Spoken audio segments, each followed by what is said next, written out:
ఏదైతే ఒప్పుకోలేదో అవన్నీ ఇప్పుడు ఒప్పుకుంటారు.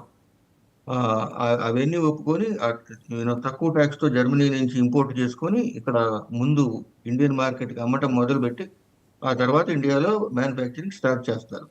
That is right what is going to happen అని నా ఉద్దేశం. రైట్ ఫైనల్గా కిరణ్ గారు సార్ వస్తున్నాను చిన్న మీరే. చిన్న కరెక్షన్ సార్, చిన్న కరెక్షన్ సార్, ఒక్క సెకండ్. మ్మ్. లాస్ట్ చెప్పండి ఇయర్ చెప్పండి. చైనాలో టెస్లా అమ్మకాలు 1,10,00,000 సార్.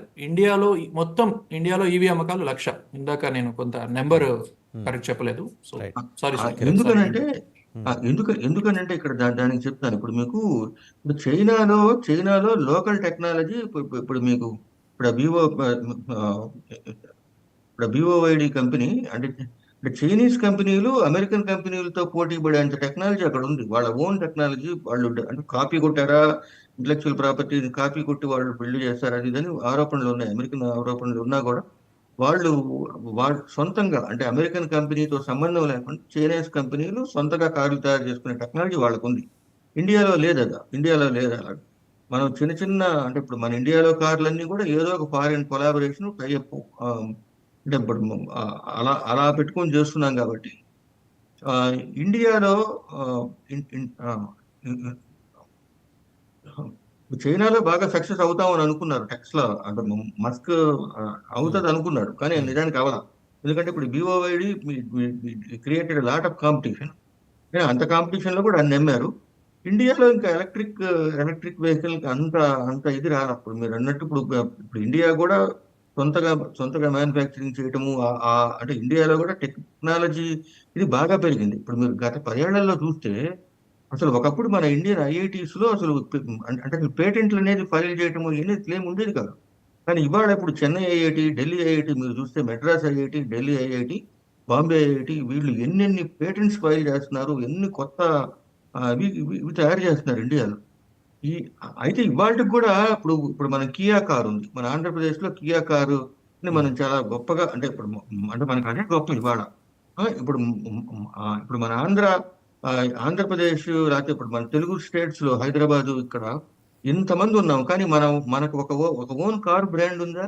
అంటే మనమే మొత్తం కారు తయారు చేసుకునే టెక్నాలజీ ఇండియాలో ఆ, మన ఇక్కడ ఇంకా లేదు. మనం ఇప్పటికి కూడా మనం సౌత్ కొరియన్ కంపెనీ ఆ, ఇప్పుడు అవన్నీ చాలా చిన్న దేశాలు. వాళ్ళ దగ్గర వాళ్ళ దగ్గర నుంచి వాళ్ళని ఇక్కడ మ్యానుఫ్యాక్చరింగ్ పెట్టుకోమని వాళ్ళని పిలిపించి వాళ్ళకి మనం ప్రాఫిట్ ఇస్తున్నామే కానీ మన మార్కెట్ ని వాళ్ళు వాడుకుంటున్నారు. మన ఇండియన్ మార్కెట్ ని కియా కంపెనీ వాడుకుంటుంది. మన ఇండియన్ ఇండియన్ సొంత టెక్నాలజీ అనేది ఇంకా ఇంకా మనం ఇంకా ఆ స్టేజ్ లో ఉన్నాం మనం. But it is past growing right right now. ఇప్పుడు రైట్ అండి. ఒకసారి ఆ, కిరణ్ గారు మాట్లాడతారు. కిరణ్ గారు, ఇప్పుడు ఈవీ ఫెసిలిటీ దాని మీద ఫోకస్ ఎక్కువైన క్రమంలో ఎలాన్ మస్క్ ఆయన దృష్టి ఇటు మళ్లించారు.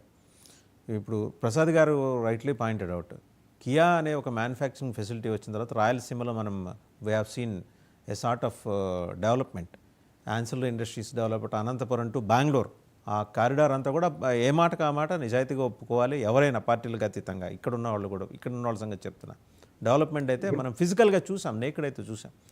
ఇప్పుడు అతను వచ్చి ఈ ఈవీ మ్యానుఫ్యాక్చరింగ్ పెట్టాడు అనుకోండి, ఆల్రెడీ ఎగ్జిస్టింగ్ మ్యానుఫ్యాక్చరింగ్ ఫెసిలిటీస్ ఉన్న ఏపీ లాంటి స్టేట్స్ మీద మరి దాని ఇంపాక్ట్ ఎలా ఉండబోతుంది? అంటే ఆయన ఫోకస్ అంతా మహారాష్ట్ర గుజరాత్ మధ్య 4,500 ఎకరాలు ఆయన ఐడెంటిఫై చేసి పెట్టుకున్నాడు. ఒకటి. రెండోది, ఇక్కడున్న దిగ్గజాలు మస్క్ ఎంట్రీని మరి స్వాగతించే మాట నుంచి ఆ ఎంట్రీకి ఏమన్నా ఆటంకాలు కలిగించే సూచన ఏమైనా కనిపిస్తోందా? అంటే సార్, అంటే ఒకప్పుడు ఇండియాకి ఇప్పుడు ఇండియాకి చాలా తేడా ఉందండి. ఇప్పుడు ఇండియా ఏంటంటే గ్రో అయ్యి మనం అప్పులు చేసినా సరే ఏదో ఒకటి కొనుక్కోవాలి అనే పరిస్థితిలో ఇప్పుడు ఉన్నారు. అంటే కొత్త కార్లు కొనుక్కోవాలి, కొత్త ఇల్లులు కొనుక్కోవాలి, ఈ పరిస్థితి ఇండియాలో బాగా పెరిగింది. బాగా పెరగటంతో అంటే ఎవ్రీ 2 ఏళ్ళకి 3 ఏళ్ళకి కార్లు మార్చే వాళ్ళు కూడా ఇప్పుడు ఇప్పుడు ఎక్కువ మంది పెరిగారు. ఒకప్పుడు అంటే కారు కొనుక్కున్నామంటే ఒక 15 ఏళ్ళలో 10 ఏళ్ళలో నడిపి ఆ కారు పాడైపోయింది అనుకున్నాకనే కొత్త కారుకి వెళ్ళేవాళ్ళు. ఇప్పుడు ఆ పరిస్థితి లేదు. సో కొత్త కార్లు కొనుక్కోవడం అనేది పెరిగింది. సో దాంతో ఎవాల్వ్ అవుతున్న మార్కెట్లో మన కనుక ఇప్పుడు రోడ్లు అవి కూడా ఇన్ఫ్రాస్ట్రక్చర్ కూడా బాగానే పెంచుతున్నారు, బాగానే చేసుకుంటున్నారు. సో దీంతో మనకి కార్ల మ్యానుఫ్యాక్చరింగ్కి మనకున్న పాపులేషన్కి మనకున్న ఈవెన్ మనం టాప్ 3% టాప్ 4% పాపులేషన్ చూసుకున్నా కూడా మనకి కార్ల డిమాండ్కి అయితే తక్కువైతే అవ్వవు. ఎంతమంది వచ్చినా కొనుక్కోవచ్చు. మన అమెరికా నుంచి అంటే టెస్లా కార్ అనేది ఈ మధ్య కాలంలో పోయిన 20 ఏళ్లలో అమెరికన్ కార్ అంటే టెస్లా కార్ అన్నట్టుగా అయిపోయింది. సో టెస్లా కార్లు అనేవి ఇండియాలో ఒక రకమైన క్రేజ్ ఉంది, ఆ ఒక రకమైన బ్రాండ్ ఈక్విటీ ఉంది.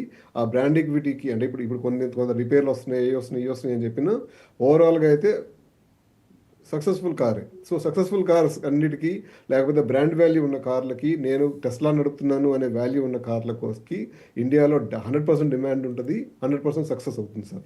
అక్కడ లోకల్గా ఉన్న వాళ్ళు పెద్ద అప్పులు చేస్తారని నేను అనుకోను. రైట్. థ్యాంక్ యూ కిరణ్ గారు. ఇక్కడ ఒక పాయింట్ చెప్తానండి వాసు గారు, ఇక్కడ ఒక పాయింట్ చెప్తాను. ఓకే. ఇప్పుడు టెస్లా అంటే ఇట్లాంటి కార్ల కంపెనీలు మ్యానుఫ్యాక్చరింగ్ ఇండియాలో రావటం వల్ల ఏమవుతుందంటే ఇప్పుడు Indian technicians, Indian technology, Indian technicians అవన్నీ నేర్చుకుంటారు. ఇప్పుడు ఇవాళ మనం సాఫ్ట్వేర్ ఫీల్డ్ లో ఎందుకు ఇంత ఇది కాగలిగామంటే ఆ పని